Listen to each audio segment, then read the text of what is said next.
Let's say that the Australian economy is slowing down. Rates of economic growth in Australia are slowing. There is less production. There is less demand for goods and services, and people are starting to lose their jobs. At the same time as unemployment is rising, wages are falling.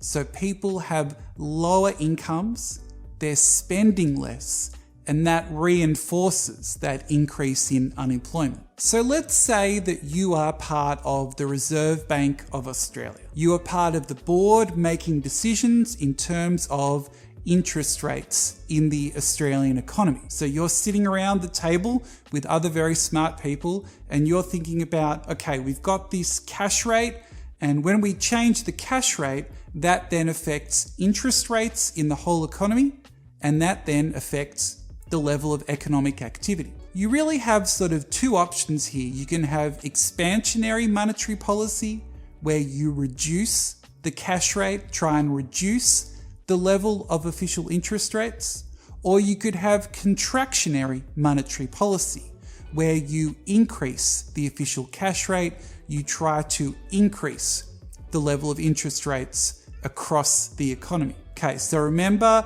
that the Australian economy is facing a downturn in terms of the business cycle. We're sort of getting towards that part. What do you do? And just remember, expansionary monetary policy, okay, that aims to expand the economy. Contractionary, that aims to slow it down. So your challenge here, and I'd encourage you to pause the video, is to think about, in the scenario that I've outlined, what would be the policy direction you would suggest? And then what would be all of the likely impacts that this policy change could have on the Australian economy? Okay, so pause and give that a go.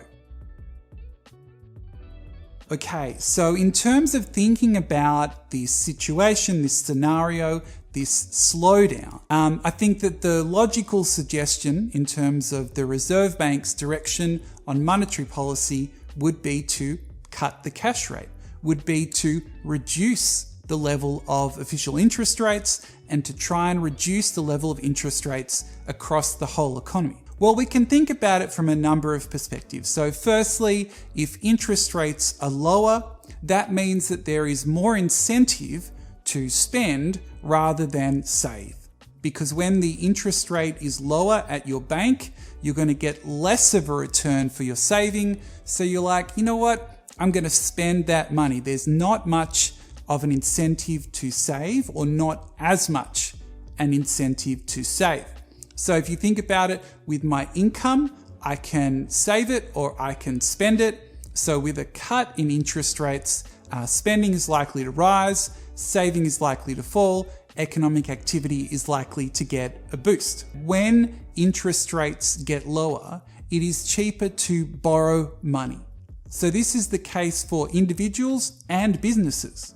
So what we might see is we might see an increase in borrowing and then an increase in investment. So individuals, they might start purchasing a house or investment properties when rates are lower, which is good for the economy. The other thing we could see is that businesses might expand, or businesses might invest in other areas, employ more people, buy more equipment, again, putting another bit of stimulus into the economy. So we've got increase in spending.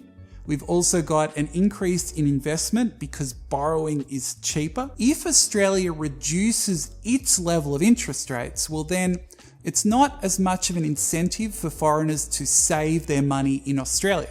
So as a result, they might take their money away from Australia and put it somewhere else that has a higher interest rate, a higher rate of return. So if people take their money away from Australia, they might get rid of their Australian dollars. Because if I want to put my money elsewhere, I might need to change it out of Australian dollars and put it into another currency. So we could see people selling their Australian dollars. It's just not as exciting to save your money in Australia, which would then push down the price of the Australian dollar. So it would cause a depreciation in the currency, which could make Australia's exports more competitive. And also exports, that's money coming into Australia.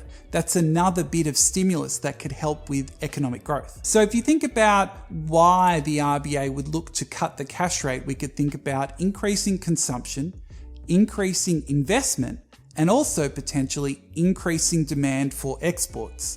And C and I and G, well, they're all part of that equation for aggregate demand. Now, if you're thinking about the other situation, if the Australian economy is growing too quickly and you're thinking, what would we do as the RBA? Well, then you would flip the example and you can work that out in terms of the things that would happen. Okay, so this was a worked example looking at what a specific direction of monetary policy would look like. Any questions, any comments, put them, well, in the comments. And as always, thank you very much for watching.